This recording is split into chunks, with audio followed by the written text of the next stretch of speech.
तो hello guys, ये एक पर्टिकुलर वीडियो है स्टॉक्स से रिलेटेड।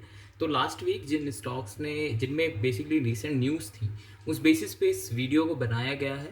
एंड आई विश कि इस वीडियो को एंड तक देखने के बाद आपको उन स्टॉक्स के बारे में जो भी उनकी मेजर हाईलाइटेड हैं वो पता चल पाएंगी। इस वीडियो को बनाने का मेन मकसद यही है कि इनिशियली स्टेजेस में जब मैंने स्टॉक मार्केट में इन्वेस्ट करना शुरू किया था, तो मुझे सबसे ज़्यादा प्रॉब्लम जो मैं फेस करता था वो यही थी कि जिन भी स्टॉक्स में ब्रेकआउट होते थे या मेजर सपोर्ट लेवल्स टूटते थे, उनकी कोई भी न्यूज़ मुझे जल्दी से नहीं मिल पाती थी। अभी इस वीडियो के अंदर क्या रहेगा कि लास्ट वीक जितने भी स्टॉक्स हैं जिनमें भी मोमेंटम आया है, तो जो भी रीसेंट न्यूज़ है उसके बेसिस पे आपको मैं इन सारे स्टॉक के बारे में बताऊंगा। तो आप इस वीडियो को एंड तक देखिएगा।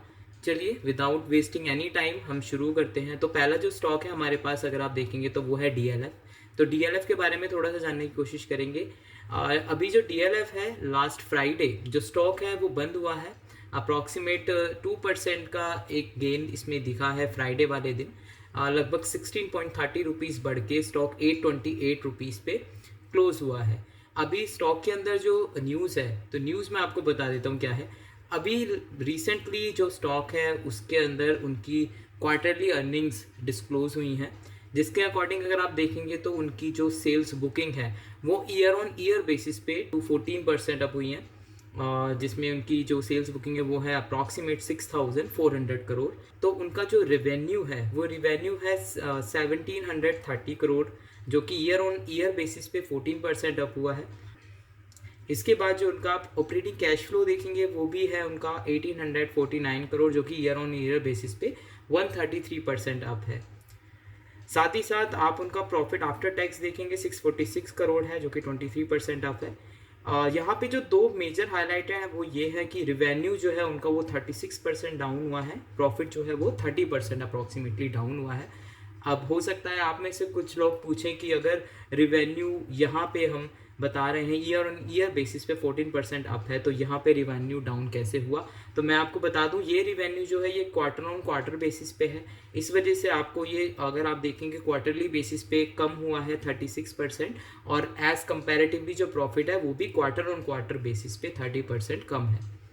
ठीक है, तो स्टॉक के अंदर अगर आप देखेंगे तो स्टॉक के अंदर सारे जो मेजर फैक्टर्स हैं वो पॉजिटिव है। अगर लॉन्ग टर्म परस्पेक्टिव से आप देखेंगे, शॉर्ट टर्म के लिए हो सकता है स्टॉक के अंदर आपको साइडवेज टू बियरिश मोमेंटम दिखे, बट हाँ लॉन्ग टर्म के लिए स्टॉक काफ़ी अच्छा है।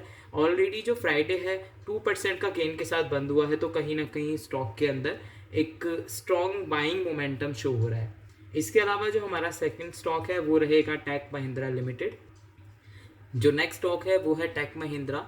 अभी जो स्टॉक ट्रेड कर रहा है 1,541 रुपीज़ पे, लास्ट फ्राइडे 0.72% बढ़ के। स्टॉक के अंदर कुछ जानने वाली चीज़ें हैं, इनकी भी जो क्वार्टरली अर्निंग्स है वो डिस्क्लोज हो गई हैं। सो रिवेन्यू जो है वो 155.9 करोड़ इंक्रीज़ हुआ है। अगर ईयर ऑन ईयर बेसिस पे आप चेक करेंगे तो 2.6% की बढ़ोतरी है।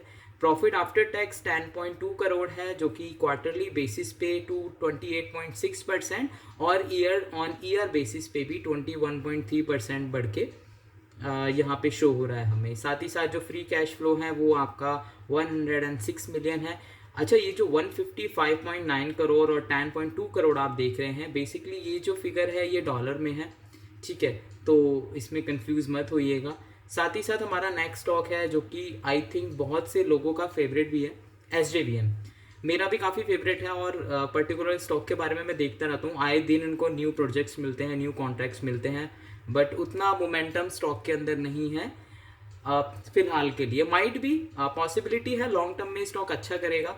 न्यूज़ देख लेते हैं आइए। तो SJVN जो है लास्ट फ्राइडे सेशन में 148 रुपीज़ पे क्लोज हुआ है, अप्रॉक्सीमेट 7 रुपीज़ बढ़ के 4.93 की तेज़ी के साथ।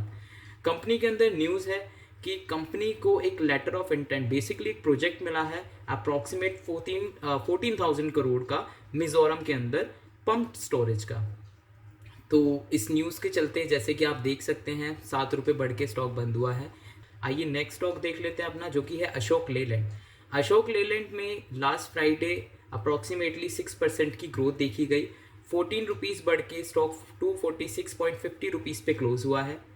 जान लेते हैं कुछ लेटेस्ट न्यूज़। तो अशोक लेलैंड में जैसे कि हम चेक कर पा रहे हैं क्वार्टर वन का जो नेट प्रॉफिट है वो डिक्लाइन हुआ है स्टिल। जो स्टॉक है उसने एक गेन पे ही क्लोज किया है फ्राइडे सेशन को। क्यों हुआ ऐसा, आइए जान लेते हैं कि एक नेगेटिव रिजल्ट के बाद भी क्वार्टरली बेसिस पे स्टॉक ने पॉजिटिव क्लोज किया है। रीज़न है मैनेजमेंट। क्यों है मैं बता देता हूँ। देखिए जो प्रॉफिट है वो आपका प्रीवियस क्वार्टर के कंपैरेटिवली 8.7% डाउन है। इससे पहले क्वार्टर में 576 था, रीसेंट क्वार्टर में 526 है।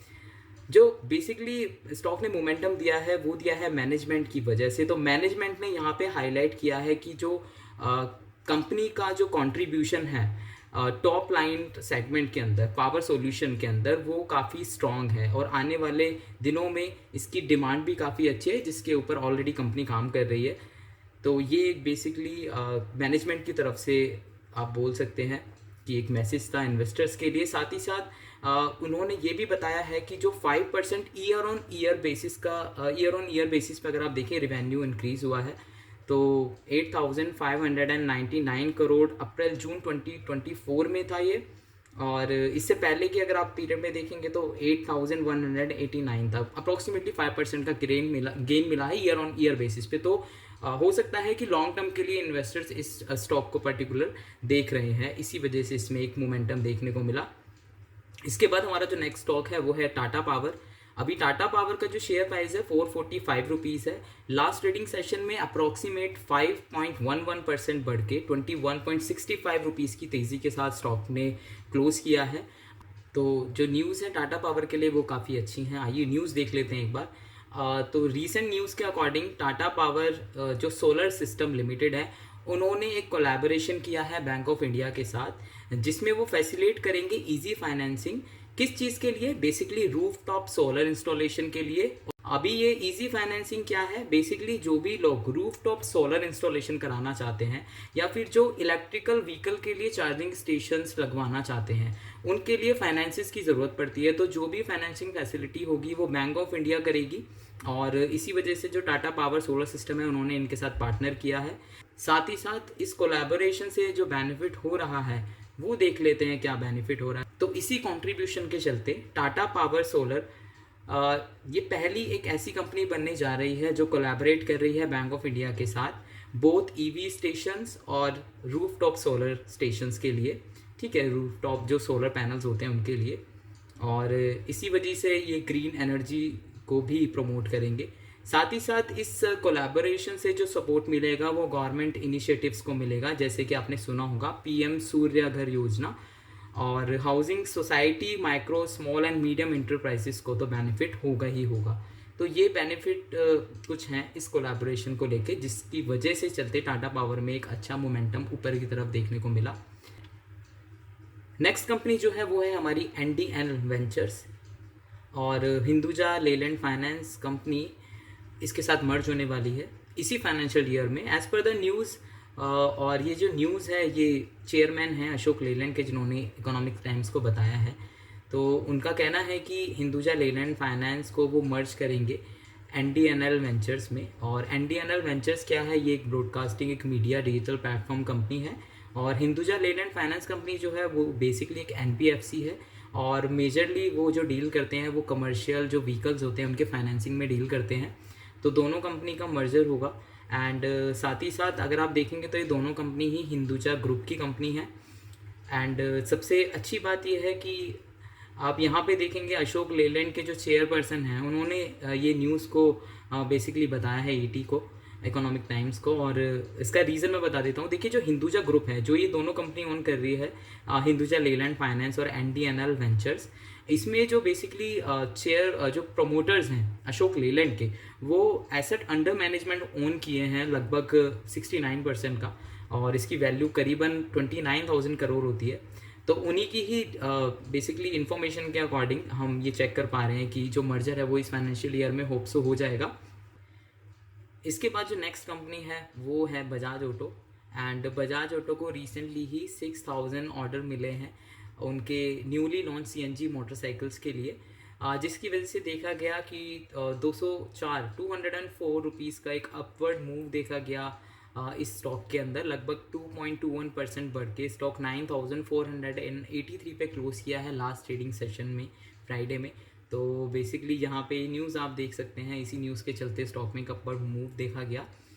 नेक्स्ट स्टॉक जो है हमारा वो है इंडस टावर। इंडस टावर का जो स्टॉक प्राइस अभी चल रहा है 446 रुपीज़ है। लगभग लास्ट ट्रेडिंग सेशन में स्टॉक ने 4.98% का एक गेन दिया, जिसमें 21 रुपीज़ बढ़ के स्टॉक बंद हुआ। अभी इंडस टावर के अंदर क्या न्यूज़ है जिसकी वजह से 5% तक बढ़ गया, तो कंपनी के प्रमोटर्स हैं उन्होंने शेयर बायबैक के लिए बोला है। अभी इसकी अर्निंग्स भी आने वाली हैं, तो प्रोबेबली 30 जुलाई को आपको यह अनाउंसमेंट ऑफिशियली होते हुए भी मिल जाएगा। तो शेयर बायबैक की न्यूज़ की वजह से ही स्टॉक में 5% का अपवर्ड मूव देखा गया।